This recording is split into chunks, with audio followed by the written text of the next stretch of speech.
On today's World Insight with Tian Wei, China's top diplomat meets the press. What's the agenda behind China's foreign policy? 中国当然要坚定地维权。 And China's foreign investment law to be updated first time in 40 years. What can we expect? Will it solve thorny trade issues?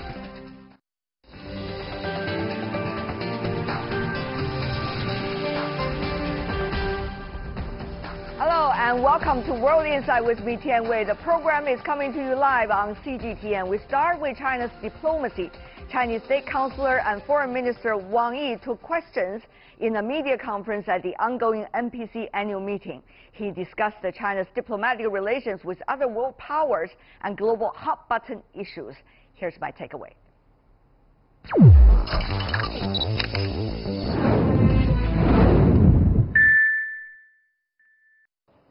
China is indispensable. That seems to be what the Chinese Foreign Minister Wang Yi indicated when explaining about the complexity of the Korean Peninsula nuclear issue after the breakdown of the Kim-Trump summit. The same fact also applies to many other hot-button issues, be it the recent conflict between India and Pakistan, the future of Afghanistan, or the ongoing crisis in Venezuela. As the second largest economy in the world and one of the United Nations Permanent Five of Security Council, China's diplomatic role has been in the spotlight and at times under a microscope. To be frank, it is often not just pure appreciation, but also some caution, concerns, misunderstandings, and even some accusations. Chinese State Councilor Wang Yi, as China's top diplomat, knows all these challenges well. At the annual media conference, he talked gracefully and explained patiently to diffuse misconceptions with numbers, case studies, and a better look at history. He described the Belt and Road Initiative not as a debt trap or geopolitical tool, but an economic pie. And relations between China and the U.S., not a zero-sum game, but inseparable relations 40 years in the making. But he was also firm in saying that China does not believe in becoming a silent lamb when the legal rights of its citizens and corporations are violated. He did say that China does not seek to be assertive or become a hegemonic power, as some other countries did in history. It is quite a delicate balance, one would say, a challenging tightrope for China to walk now. In hindsight, China's diplomacy since the founding of the People's Republic of China 70 years ago was never as it is today. It's come close to the center of the global stage, borrowing Wang Yi's words. Just like what China experienced at the early stage of reform and opening up, it has never been here before. And China has to be both confident and hit a learning curve all the time, every step of this journey. But one would never be able to become smart enough on its own, something China understands well. State Councilor Wang Yi said many times during his annual press conference that China welcomes constructive advice. But no one should expect goodwill, and friendly intentions will always be welcomed. At a time of dramatic changes in the world, when parties rush to protect their own biggest interests, often at others' expense, China is sophisticated enough to face challenges of misperceptions and even provocations. But according to Wang Yi, China as a country in great transformation is far from cynical or indifferent. Take relations between China and the U.S. as the biggest example. State Councilor Wang Yi warned against the danger that the political motives of some could hijack the future of arguably the most important bilateral relations in the world. He also asked all to look at the relations in retrospect, 40 years of cooperation, though with frictions from time to time, underpinned with coordination, cooperation, and stability. But attempts to decouple the two economies also exist. Yet the State Councilor asked, who wants to decouple from opportunities, the future, and the rest of the world? China, working with many others around the world, stand for all these. It takes two to tango. Despite the eloquence of China's top diplomat Wang Yi, how should partners map out their own roads and along the way interact with China?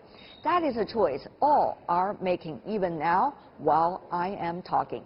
Particularly with the external pressures some countries already have come to feel over the past few months. We can learn from ancient Greek Aeschylus, who said happiness is a choice that requires effort at times.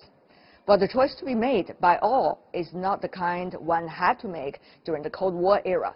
Either you are my enemy or you are a friend. It's one every country has to make about their own future. It will be a convenient choice to become indifferent to the problems of disruptions they created, or to step forward and make rational choices for the long term to make the world more inclusive and to be set free from the Cold War mentality. The options are all open now. It is not late to work together for the better. I'm Tian Wei in Beijing.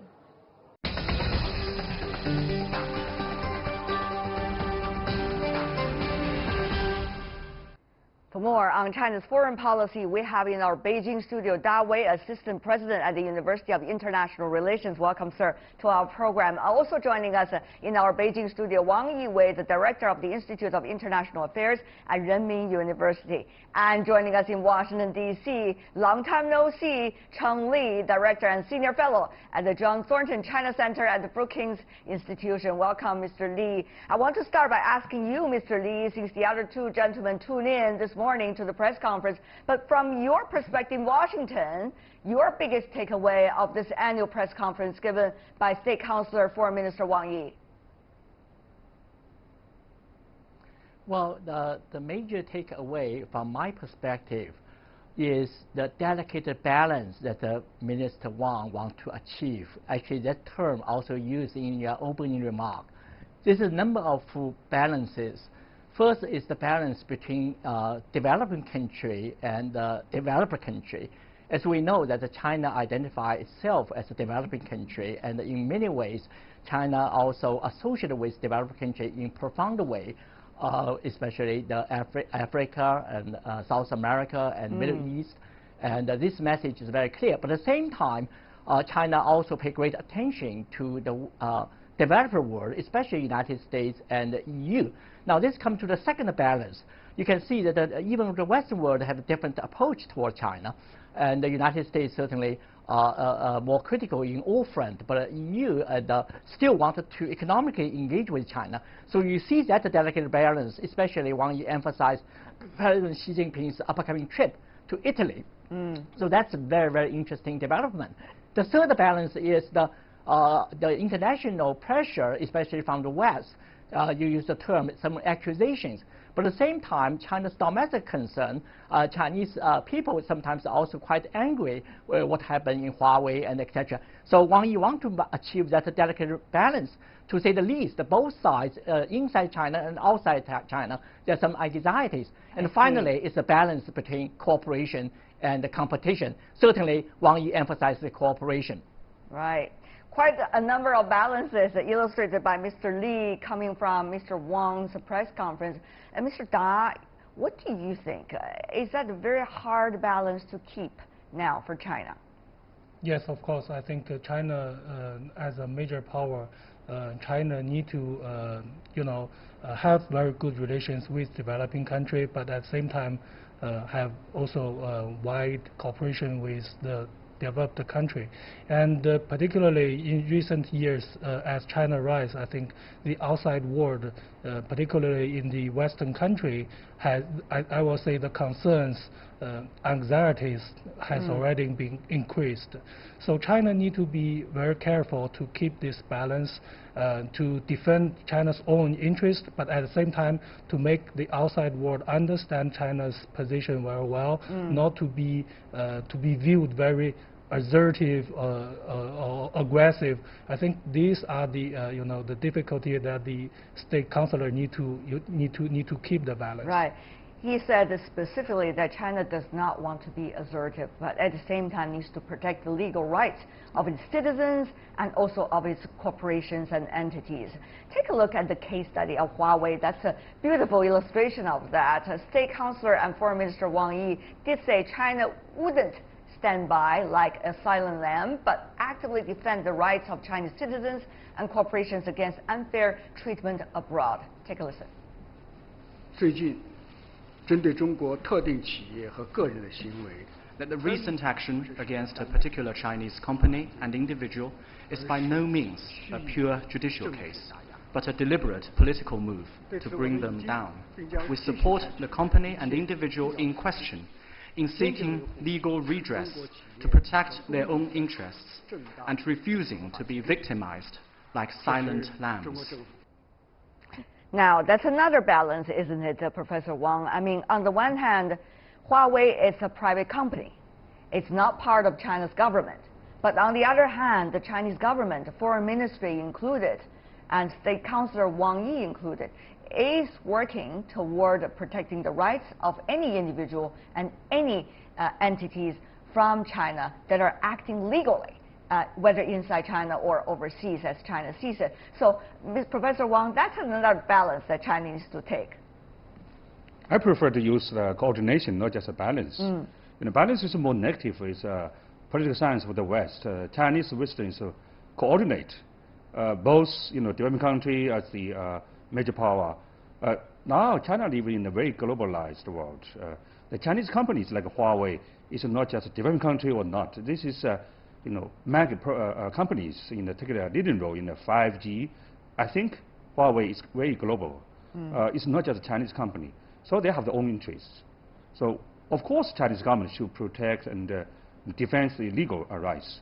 At the same time, other countries, like UK, they also, I think, it's their own interests.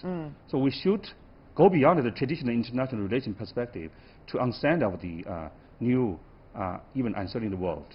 How about that? Go beyond the so-called traditional theories of international relations, as we are already in a critical juncture. Professor? Yeah, as a scholar, as a researcher, of course, I want to, just like Professor Wang, we want to contribute to the international theory of international relations, to add the terminology into the vocabulary, right? So, but this is I will say this is a very long process. We need to be very patient. We need to work with the foreigners, the Westerners together to understand, to make the outside world understand, like the distinguished Professor Wang made between balance and coordination, right? Yes. So terminology is one thing, but the world is changing, and that is true so much reflected in the relations nature of it, Mr. Li, between China and the United States. And I want you to listen to this quote coming from the press conference given by State Councilor Foreign Minister Wang Yi on China's trade relation with the United States. This year marks 40th anniversary of China and the U.S. establishing diplomatic ties. And State Councilor Foreign Minister Wang Yi said this: two countries benefit from cooperation and lose when they entangled in disputes. Take a listen.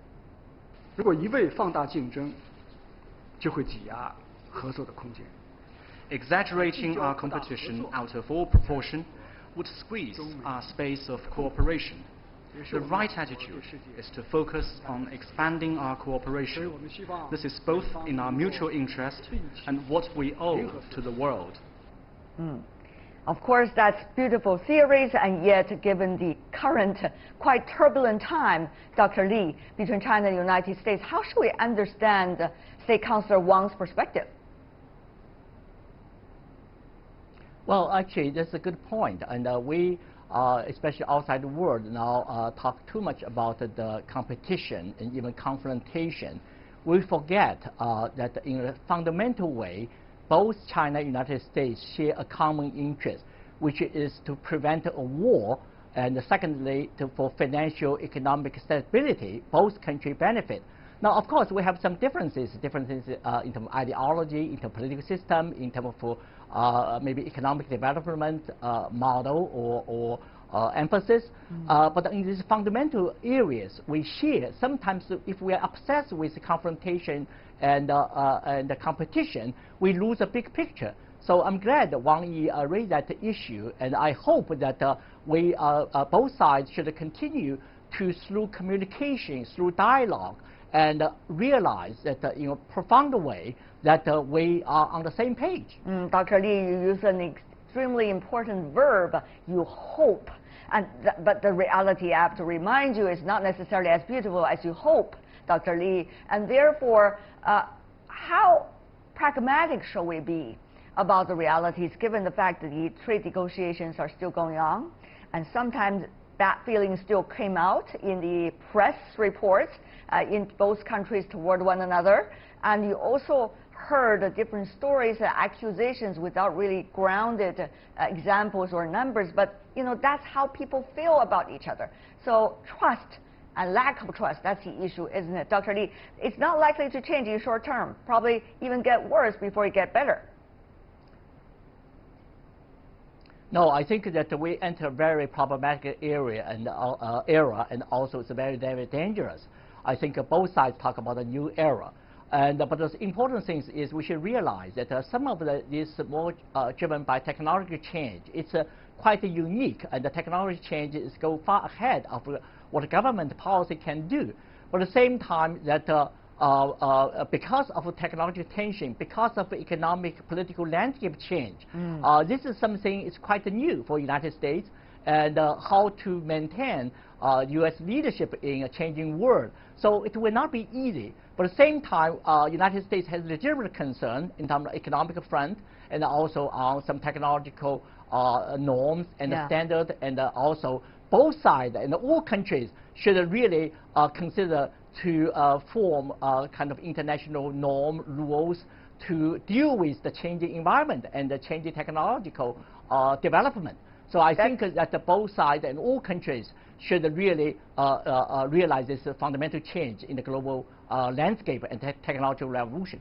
That's uncharted water for China too, isn't it, Mr. Da, Professor? Yeah, I totally agree. And I think you use the word pragmatic.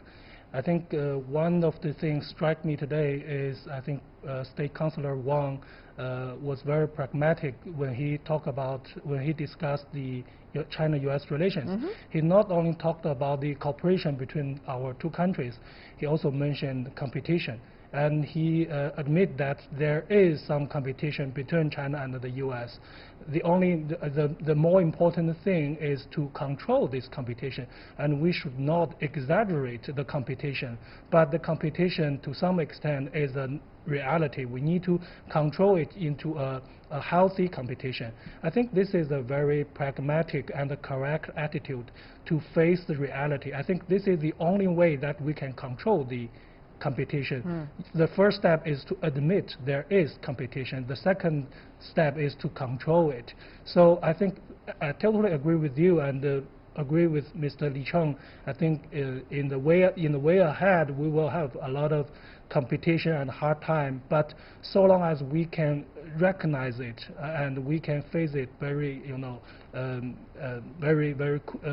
with cool-minded, I think we can control the competition very well. But of course, I mean, for us in the studio, it's easier said than done, isn't it? I mean, we can talk about the pragmatism that needs to be instilled in all kinds of policies and actions, but in reality, when something is being debated, sometimes it could be getting out of control and being blown out of proportion. That's usually when it happens, right?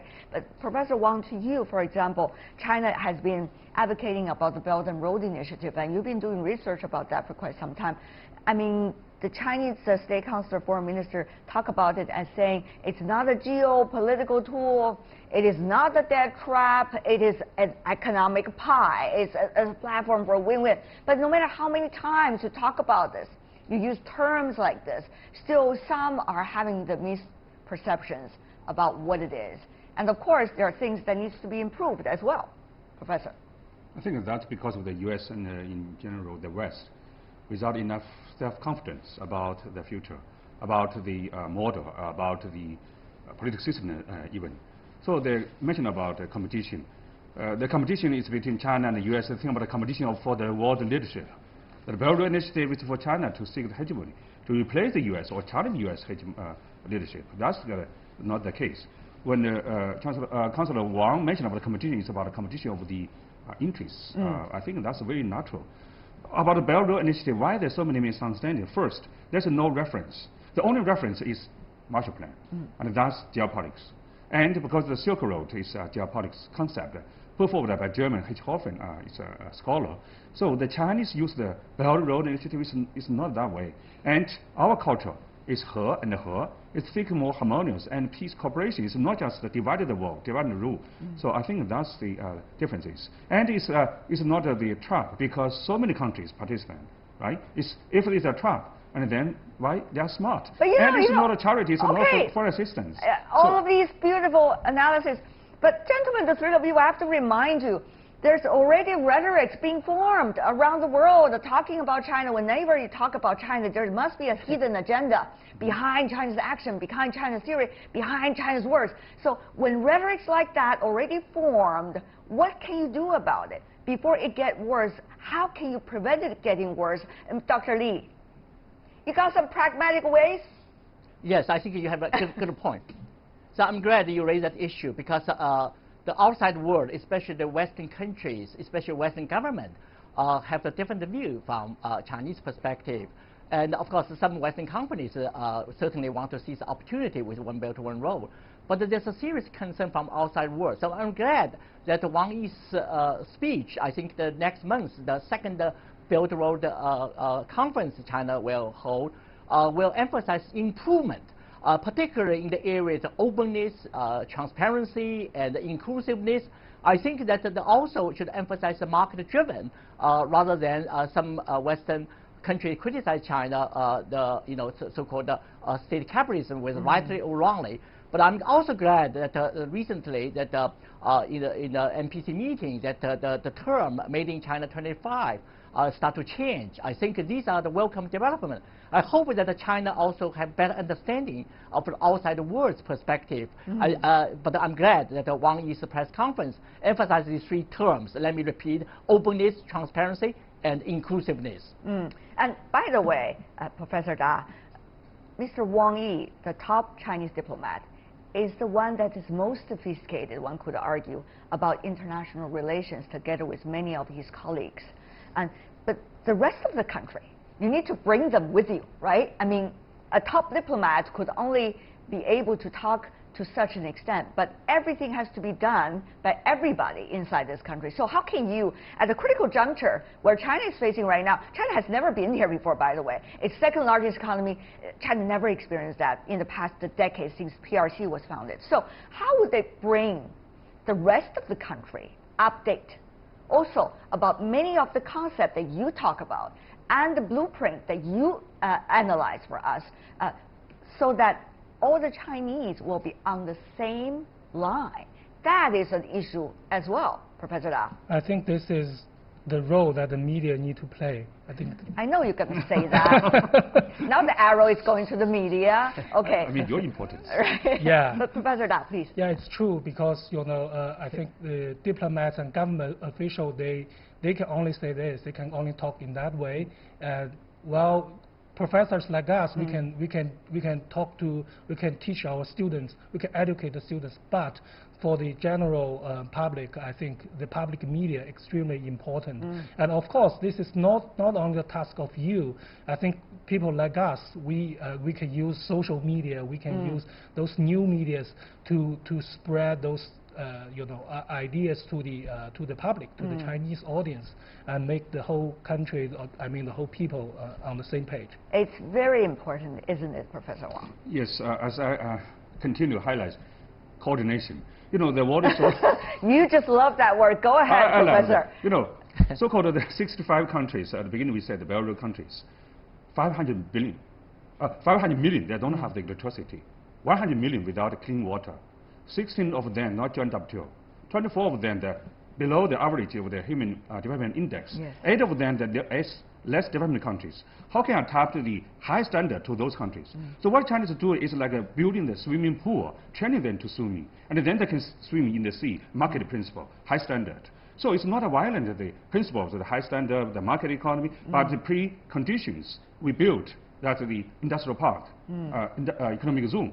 So it's not violence. It's not so many contradictions, actually. The Western media, exactly the Belt Road Initiative, the so-called China model. This is not pure China model. China learning from the West. But let the Western model more adapt to the local additions, which the Belt Road countries would like to share the experience with But China. of course, transparency and openness from China is also very important. For For that reason, we have the others summit and the for others to bilaterally and know multilaterally, yes. exactly what is going on and what is going on in China's mind. Before we go, we only have very limited time. I know this is huge topics we're discussing today, very important. But I want to go to you, Dr. Li. Let's come back to reality once again. On the ground, there's a negotiation that needs to be finished. That's likely to decide on the fate of the relations between China and the United States. You got WTO reform later in the year. Meanwhile, you got a lot of different kinds of multilateral meetings, all likely to indicate some kinds of conflicts or opportunities for coordination, if I could borrow your word, Professor Wang. So, Dr. Li, what are we talking about now for the rest of the year?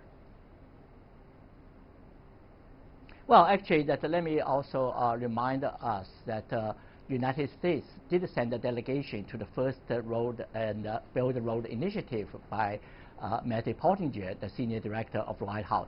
Now, of course, the last couple of years, a lot of changes. America's in the middle of the search for a new strategy, new paradigm towards China. That will take a long time because it's not that easy. There are a lot of conflict concerns and etc.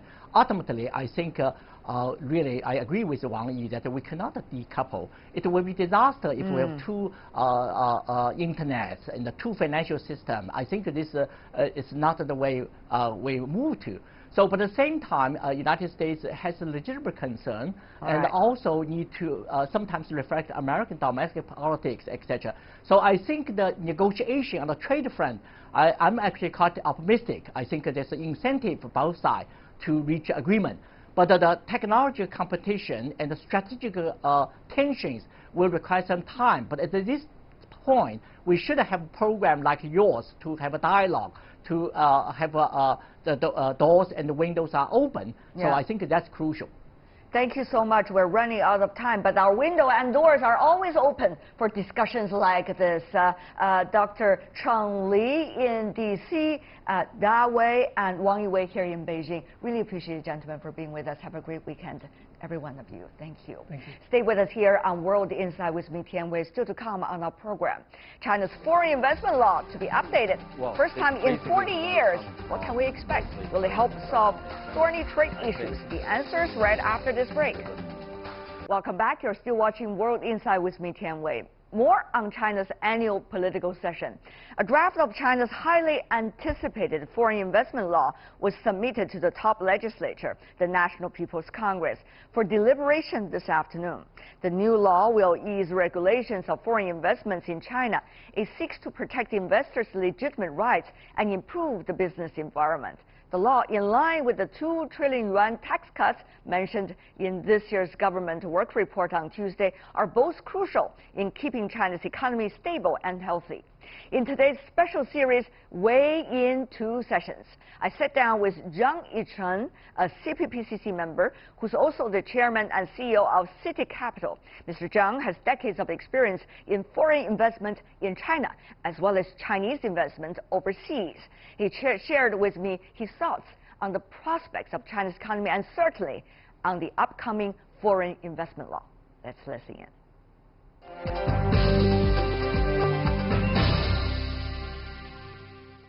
This year's government work report, the Chinese premier promised to reduce taxes and fees for enterprises all over the country.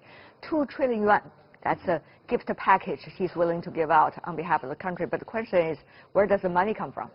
Well, basically it's going to come from mostly cutting government expenditure, which I think it's no easy task, given there are many people employed, and the government, the Chinese government in general, handles many aspects of not just the economy, also the society. So shoulders a lot of burden. So I think it will be a task, tough task. However, the commitment seems to be there, and I think that will be having great stimulating effects to the economy. Is there a lack of money, or is there a lack of confidence? Will the reduction of fees and taxes, which is mainly the thing that the government put out, be able to boost the confidence about the business environment in this country? Well, China is going through a transitional period.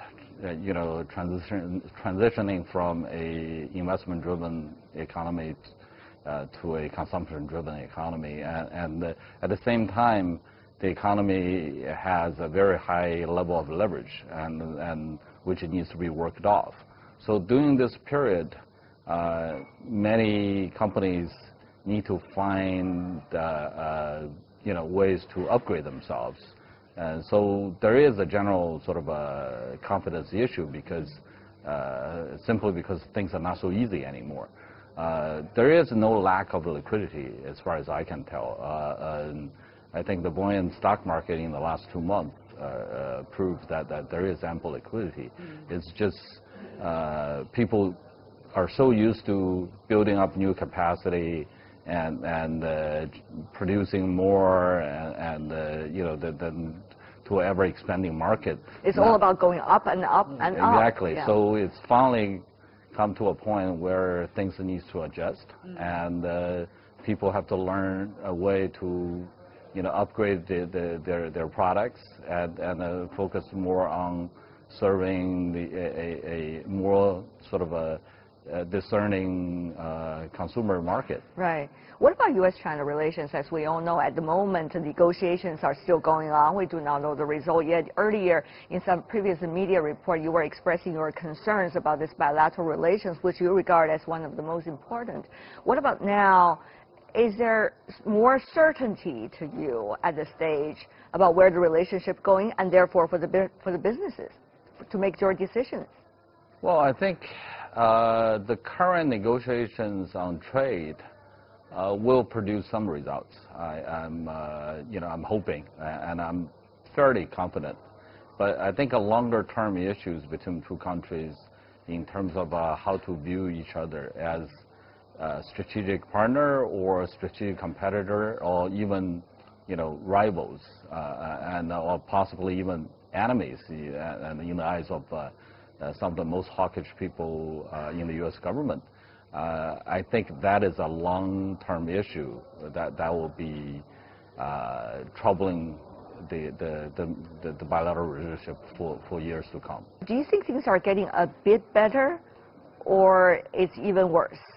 I think it's getting a bit better in the sense that at least good progress in terms of negotiation and between China and the U.S. and both sides clearly want a deal. I think that clearly alleviated some concerns, but the fundamental issues are not resolved. So that I think will take a much longer time. What does that take to resolve it, do you think? Can China be able to, on behalf of itself, make efforts in what areas would that help both sides to come closer to one another, even for the mid and the long term? Well, I think the current amendment to the investment law is a very good step, and showing the world that China is just as eager to protect intellectual properties, and China will forbid forced technology transfer to address, again, concerns from our side. And I think in terms of market access, we could do better in some ways, because I think fundamentally, if you look at it from central government perspective, I think the policies have always been clear.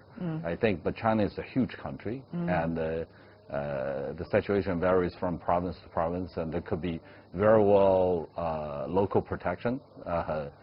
So these are the issues that China needs to address in order to assure the world China is open and China will reform more, and China will follow the international rules. Some say, well, the current draft is so general.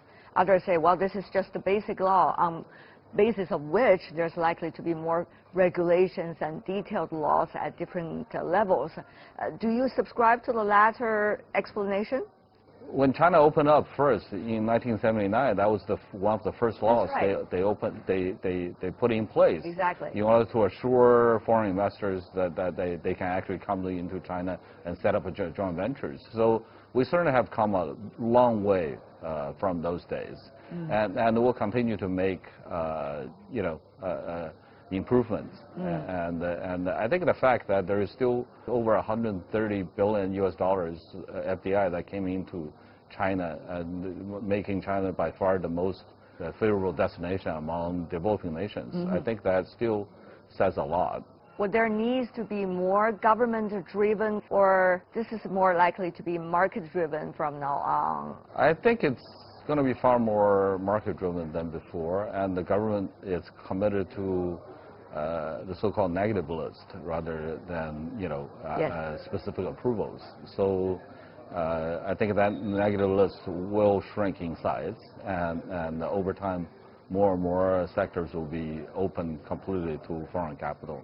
But mergers and acquisitions overseas could still be quite a challenging topic, and probably even more of a challenge in the near future. Have you ever thought about that? I'm sure you think about that and think about the solutions every day. That is true. However, I think we operate mostly in fairly mature sectors. I think most of the restrictions various countries put up are in the cutting-edge technology sectors. For example, one of the investments we made in the U.S. Last year was buying a significant stake in a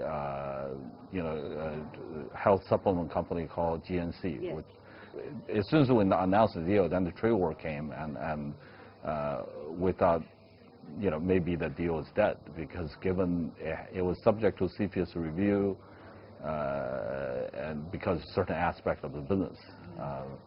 However, but it was in September the approval came through, and so that shows. Were you surprised? Yes, we completed the deal.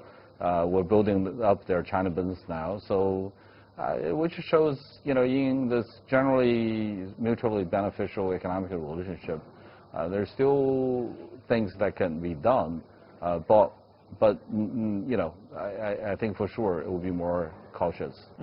But Mr. Zhang, I have to ask you this. I mean, we could be quite optimistic in terms of the near future business environment, for example, when these things are getting better. However, as you said, in the mid and the long term, whether it's geopolitics or it is about how technology is likely to transform the society and beyond, are all unknown issues. So for businesses, what is the best way, the philosophy that you can cling onto for now? In the long run, given how huge the Chinese domestic market is going to be, will be even less reliant on the international market. So, like the government always says, just do your own work, and do your own things well, and things will take care of themselves. So all the issues, the current trade friction and all that, I think over time it will become less significant. Finally, before we go, Mr. Zhang, some of the foreign observers, when listened to the government work report, one adjective they used to describe the general tone of it, sober. Obviously, that indicates the kind of challenges China likely to face for the near future. But the question really is, after the government work report recognizing the challenges and this year's meeting, for all of you CPPCC members and PTC deputies to discuss them, will the country be able to come to certain kinds of consensus? Will the confidence come back further? The three factors that contributed to the the decreasing confidence last year, I think first and foremost was deleveraging, and the deleveraging happened all at the same time in many different financial markets, and it was not as coordinated as the government hoped to be. So that was reflected in the government report. They did not want to highlight that, but it was clearly indicated they could do this better. And second, I think it was I think there was doubts on the role of the private-owned enterprises, the POEs. I think trying to reassure private entrepreneurs that they're very much needed, and they're very much encouraged to build their business more. The last but not least was the U.S.-China trade war, which had a major psychological impact on the market. But obviously, in the government work report, I don't think they want to openly comment on that particular factor. Negotiation is going on. You know, with the good progress made so far, at least that will remove, you know, a lot of overhang as well. So with those three factors addressed, I think this year will be fairly steady.